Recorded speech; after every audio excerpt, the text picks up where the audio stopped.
Can we create 7 meals for a family of 4 for just $20 from Dollar Tree? Let's go find out.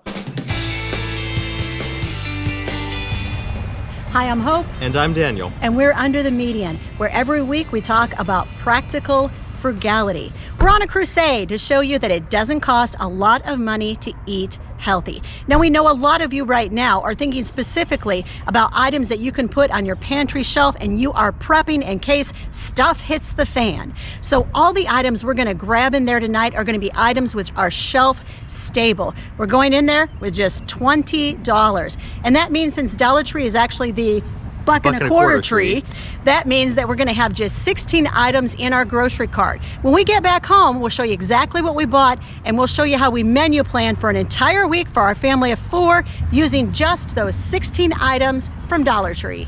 The first thing that we're going to be grabbing is a bag of lentils, because not only are they extremely versatile, they also cook really quickly. Dollar Tree has 2 different kinds of rice. They have brown rice and white rice. But because they are the exact same quantity and brown rice is a little bit healthier, we're going to be going with that. This is 2 pounds of all-purpose flour, and we're also going to add to the cart 1 pound of quick oats. Dollar Tree has 2 kinds of black beans, the canned black beans and the dry black beans. In this case, we're going to go with the dry black beans. This equates to about 7 cups once it's cooked. This is a little over 2 cups, which means you'd have to buy 3 of the cans of beans to equal the 1 pound of dried beans. We're going to eat some veggies. Pick them out, Dan. We're going with 2 cans of ordinary bland corn. And a can of potatoes. They have these other name brand potatoes, but this is a far greater quantity, so we're going with that. We're going to add 1 canned fruit. This sliced pineapple is a great deal. Usually we only buy it with the natural juice. This has a light syrup, but we're going to go ahead and get it, and we'll show you a little bit later in the video how we use all of these products. We're adding in some almond milk. We forgot the canned green beans when we were near the vegetables. This is a great buy. They have ordinary diced tomatoes and organic diced tomatoes, so we're taking 2 of the organic diced and 2 of the organic sauces. This is 20 ounces of elbow macaroni, and we're grabbing that next. Last minute substitution. We're putting 1 of the tomato sauces back, and we're substituting 1 of these pasta sauces. Now, yes, this is processed, and yes, it has more sodium than this, but this is a much larger container. This is 24 ounces. This is about 15 or 16 ounces. So we're gonna go with this one because we feel like it'll go a little bit farther. We have 16 items in our cart. It should be exactly $20. The only things we'll be adding in addition to the 16 items that we bought are basic condiments, herbs and spices, and also 2 teaspoons of baking powder. Everything else we'll make is using those 16 items that we just bought for $20. We've been home for about 90 minutes. The first thing we did was to cook up the rice, lentils, black beans, and also the 20 ounces of elbow macaroni. To create our cheater bolognese sauce, we started with 1 pound of cooked lentils, opened up our 24-ounce can of pasta sauce, poured it in, gave it a stir, and then poured it over the top of some freshly cooked macaroni noodles. The vegetable soup started with a can of beans, a can of corn, followed by adding in the leftover liquid from cooking our black beans. Then I added a can of diced tomatoes and tomato sauce.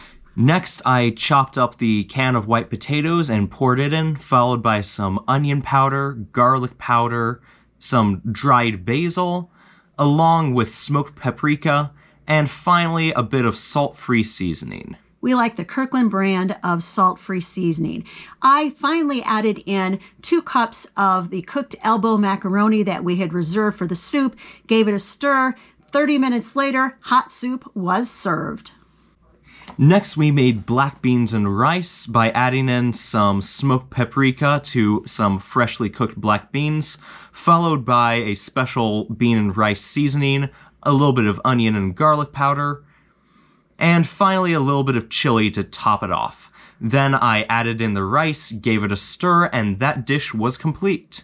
Next, I made a salad using some rice, lentils, a cup of corn, followed by some salt-free seasoning, 2 tablespoons of soy sauce, and then I added in a part of a can of tomatoes.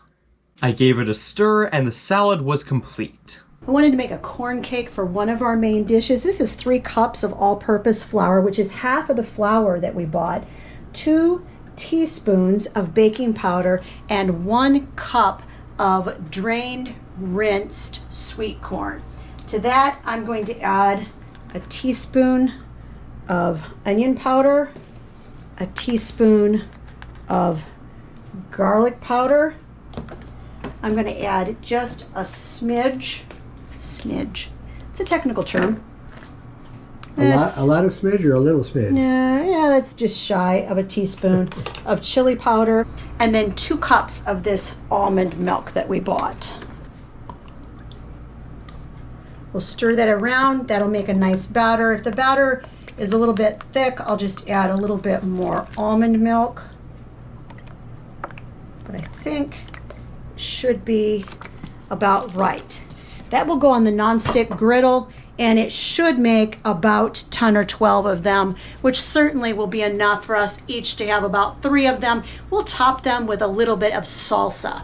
We had a little bit of brown rice left over. We added cooked brown rice to that can of pineapple, which we drained the juice off of. We cut the pineapple up, and then we added some lime juice and also some onion powder, garlic powder, and some cinnamon to it. It's a really, really nice side dish. Black bean burgers are super easy to make. We have here about 2 cups of the black beans. This is all the black beans that we have available. This is what was left over. Just rough smash them a little bit. We're going to add some tomato. That's going to provide a little bit of color, also a little bit of moisture. And then before he puts the binder in, I'm going to add some chili powder. Actually, that's not chili powder, it's garlic powder. Be why it's white. That would be the weirdest looking chili powder ever. White chili powder. Some onion powder. Now a little bit of chili powder. And then we're going to add some, believe it or not, just a little bit of ketchup, a little bit of mustard. I'm going to grab a spoon, I think, to stir this up with. And then Dan is going to slowly add some quick oats as I stir. And you'll know when it's the right consistency. Go ahead, Dan. You'll know when it's the right consistency. We're going to need more than that because it'll form a ball.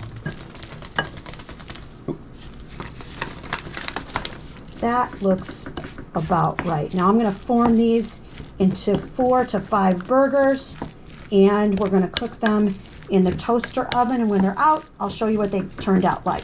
So that is all of our main dishes. We'll show you an overview shot in just a sec. Here's a recap of everything we made with the 16 products.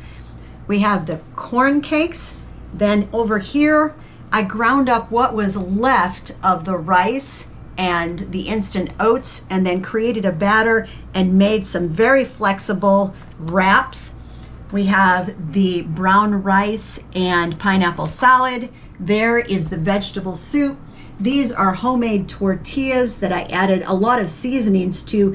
There was a bigger stack of these, but some unnamed people actually ate part of these tortillas before we could videotape this segment. Sorry. We have 6 of the oat bean burgers, and then Daniel will describe what's on his side. This is the lentil bolognese over elbow macaroni, the rice and lentil salad, and the black beans and rice. And what did we have left over after we made all of these dishes? Nothing, absolutely nothing. We used every single bit of what we bought for just $20 at Dollar Tree. Hey, if you want some more tips on how to cook using your pantry, I actually did a video on it. I gave my 4-step formula for pantry meals. It's right over there. Give it a watch.